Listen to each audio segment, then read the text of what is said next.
The autumn mist clung to the Bavarian hills like a shroud as Professor Markus Weiss approached the ruins of St. Blasius Monastery.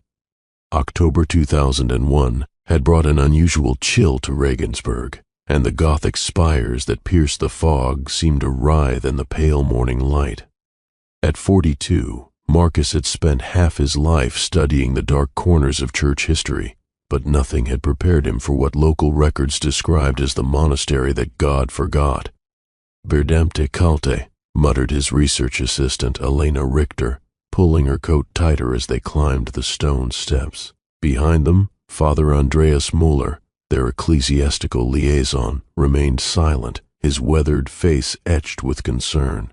The monastery's facade bore the scars of centuries. Gargoyles with faces too human stared down from crumbling cornices, and the great wooden doors hung askew on rusted hinges. Above the entrance, a Latin inscription had been partially chiseled away, leaving only fragments. Falsa Ecclesia, Meretrix, the false church, the harlot, Markus translated under his breath. Father Muller crossed himself. Perhaps we should reconsider this venture, Professor. The local diocese has forbidden worship here since 1563. But Markus was already pushing through the doors. The interior of St. Blasius defied architectural logic. Corridors branched at impossible angles, and the nave stretched far longer than the building's exterior suggested. Dust motes danced in shafts of colored light from stained glass windows that depicted scenes Markus didn't recognize. Saints with too many eyes, angels with serpentine wings, and a Madonna whose smile revealed rows of needle-sharp teeth. Mein Gott, Elena whispered, her camera clicking frantically. These frescoes, they're not in any of our historical records. Markus approached the altar, where a massive crucifix hung upside down, not inverted by vandals or time, but deliberately crafted that way. The Christ figure's face bore an expression of malevolent joy rather than suffering, and its wounds wept real blood that pooled on the altar stone below. As he reached for his notebook, a voice echoed from the shadows, ancient, hollow, speaking in Latin, qui intret hic, servari debet regulas, prima regula, nunquam solus ambula. Who enters here must follow the rules, Father Muller translated, his voice shaking. First rule, never walk alone. Elena grabbed Markus's arm. Did you hear where that came from? The voice continued, each word seeming to come from a different direction. Secunda regula, noli credere crucibus. Tertia regula, veritas in tenebris latet. Second rule, do not trust the crosses. Third rule, truth hides in darkness. A fourth rule followed, but the Latin was archaic, almost incomprehensible. Father Muller's face went pale. Quarta regula, sanguine pretium veritatis. Fourth rule, the price of truth is blood. That first night in the monastery's guest quarters, Markus barely slept. The walls seemed to breathe, expanding and contracting with a rhythm that matched no earthly heartbeat. When he did drift off, he dreamed of processions of faceless monks chanting in languages that predated Christ, their voices harmonizing with something vast and hungry that dwelt beneath the foundation stones. He woke to find Elena shaking him. Markus, you need to see this. She led him to the main chapel, where their equipment had been set up the day before. The frescoes had changed. What had been static religious scenes now showed movement, subtle at first, then increasingly dramatic. A depicted saint turned its painted head to follow their movements. The Madonna's serpentine smile widened, and in the scenes of heaven, the angels were falling, their wings molting black feathers that seemed to drift beyond the confines of their painted borders.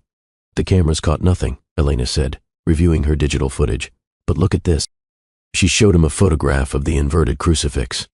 In the image, the Christ figure's eyes were open, staring directly at the camera with an intelligence that made Markus's skin crawl.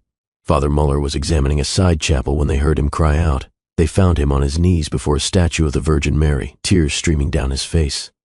She spoke to me, he whispered. She offered me indulgence for all my sins, but... He looked up, and they saw that his eyes were bloodshot, with tiny vessels burst like spider webs. But the price? Gott im Himmel. The price, she asked. The statue of Mary stood serene and beautiful, her painted face a masterpiece of medieval artistry. But as Markus watched, a single tear of blood rolled down her marble cheek, and for just a moment he could swear her lips moved, forming words in a voice like honey poured over broken glass. Come to me, child. Let me ease your burden. Remember the first rule, never walk alone. Markus discovered the wisdom of this warning on their third night. He had been studying the monastery's architectural inconsistencies when he realized Elena and Father Muller were nowhere to be found. The corridors stretched differently in the darkness, branching into passages that hadn't existed during daylight hours. His flashlight beam revealed a procession approaching from the far end of a corridor, a line of nuns in traditional habits, their hands clasped in prayer, their heads bowed in reverence. Relief flooded through him until the beam caught their faces. They had no faces at all. Where features should have been, there were only hollow depressions and pale skin, as if someone had pressed thumbs into wet clay. Yet somehow they saw him.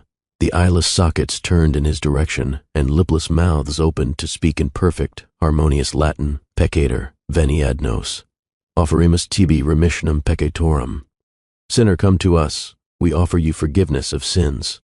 The nuns raised their hands, and Markus saw that their palms were pierced through, wounds that wept a substance too dark to be blood. They approached with gliding steps that made no sound on the stone floor, their hollow faces tilted toward him with terrible expectancy. Solum sanguine mundara possumus, da nobis quod petimus. Only with blood can we cleanse you. Give us what we ask. Markus stumbled backward, his light dancing wildly across the walls. The second rule echoed in his mind. Do not trust the crosses. He looked up to see crucifixes lining the corridor walls, but they were all wrong. Some bore no Christ at all. Others displayed figures that writhed in apparent ecstasy rather than agony. The nuns were closer now, close enough that he could see into the terrible hollows of their faces, where something wet and glistening moved in the depths. One reached out to touch his cheek with fingers that felt like ice, and spoke in a voice like whined through empty tombs. Such beautiful sins you carry, child. Let us taste them. Elena's scream shattered the night.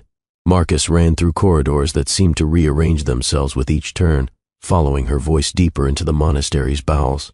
He found her in what had once been the crypt, standing at the edge of a pit that hadn't been there the day before. The stone floor had simply opened, revealing a circular shaft that descended beyond the reach of any light. But it wasn't empty. Things moved in the darkness below, pale skeletal figures that climbed the walls like spiders, their joints bending in ways that defied anatomy. Their whispers rose from the depths in a chorus of desperate hunger. Purgatorium, purgatorium, libera nos, da nobis pacem, purgatory, purgatory. Free us, give us peace. They're not speaking Latin, Elena whispered, her face white with terror. It's older, much older. Father Muller appeared beside them, but something was wrong with his eyes. They reflected light like an animal's, and when he smiled, his teeth had become too sharp, too numerous. The truth is down there, he said, his voice carrying harmonics that made the bones ache. In the darkness, just as the rule promised. Veritas in tenebris latet. The skeletal figures in the pit began to sing, a hymn in that pre-Christian tongue that seemed to resonate in the very stone of the monastery. As their voices rose, the walls around the pit began to change, revealing frescoes that depicted not the Christ they knew, but something older, more terrible. A figure crowned with thorns that were also serpents, whose wounds bled not salvation but corruption. This isn't a monastery, Markus realized with growing horror. It's a facade, a counterfeit built over something that was here long before Constantine, long before Christ walked the earth. The things in the pit laughed, a sound like grinding bone. The fourth rule had been clear. The price of truth is blood. Markus found the hidden manuscripts in a chamber behind the altar, accessed through a passage that opened only when he pressed his bleeding palm to an indentation in the wall. The books were bound in leather that felt uncomfortably warm and bore titles in languages that hurt to read.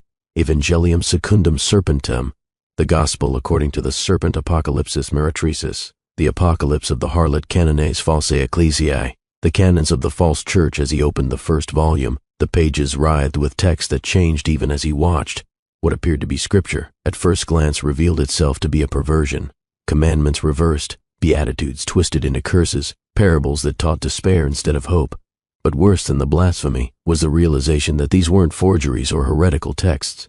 They were originals, written in the same hands as the canonical Gospels, suggesting a truth too terrible to accept, that the faith he'd studied his entire life had a shadow, a dark twin that had grown alongside it since the very beginning. Do you see now? The voice came from everywhere and nowhere, from the walls, the air, his own thoughts. Elena stood before him, but her face was no longer entirely her own. Features shifted like water, becoming sometimes beautiful, sometimes monstrous, always seductive. The church you know is the younger sister.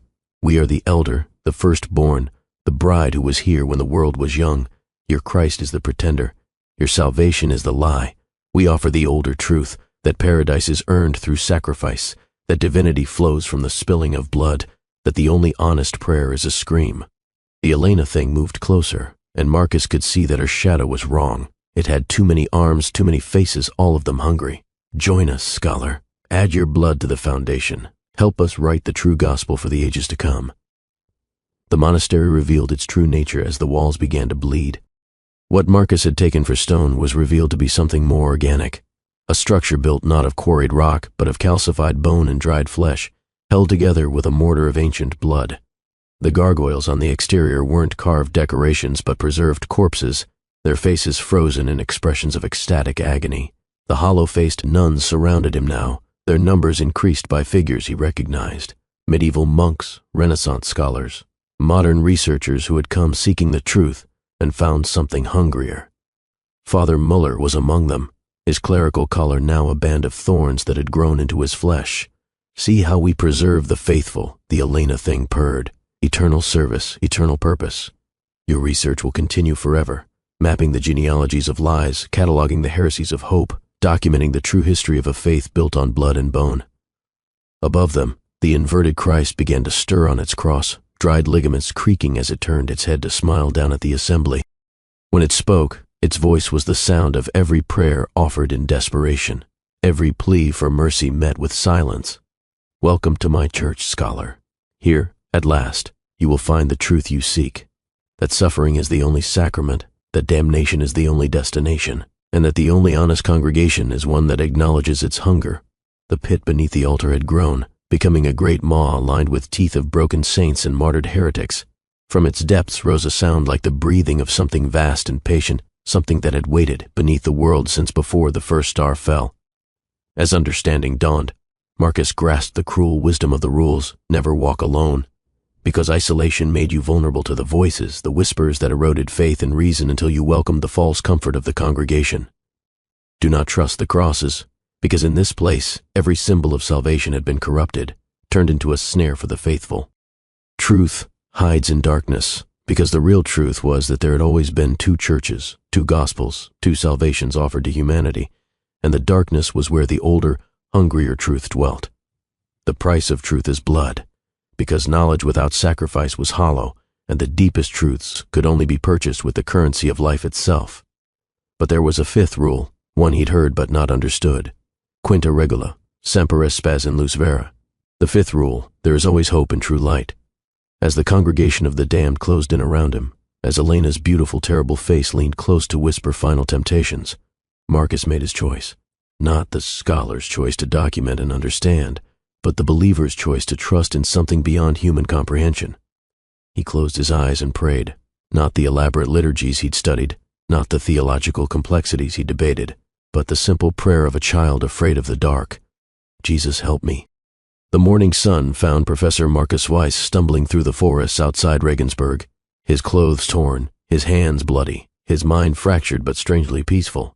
The local police would find no trace of Elena Richter or Father Muller, and when they investigated the monastery ruins, they discovered only empty chambers and walls of ordinary stone.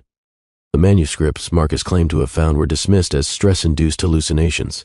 His detailed notes about the monastery's interior contradicted every architectural survey on file. The photographs Elena had taken showed nothing but empty rooms and conventional religious art.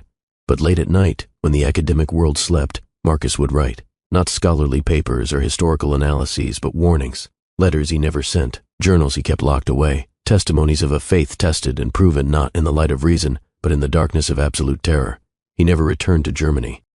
He never spoke publicly about what happened in those 3 days at St. Blasius Monastery. But sometimes, when his graduate students complained about the darkness of medieval history, about the violence and superstition of ages past, he would smile sadly and tell them, the darkness is still with us. It was never defeated, never destroyed. It simply learned to wear more pleasant masks, to offer more sophisticated temptations, to build its churches in the shapes of our highest aspirations.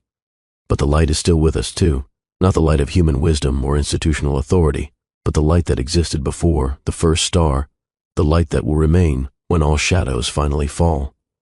Whether Markus Weiss found truth or madness in the monastery of St. Blasius Whether he escaped the harlot's embrace or simply found a deeper level of her deception remains unclear. His final journal entry, found after his death in 2019, consisted of a single line repeated 100 times. The fifth rule is the only rule that matters. And below that, in a hand growing increasingly unsteady, but I still don't know if I followed it in time. In the Bavarian hills outside Regensburg, the ruins of an old monastery stand empty beneath the stars. Local records list no structure by the name of Sankt Blasius, though occasionally travelers report seeing lights moving through rooms that shouldn't exist, hearing prayers chanted in languages that predate Christ. The church authorities maintain that the building has been empty for centuries. They're probably right. They're probably lying. Both things can be true in places where truth itself has learned to lie.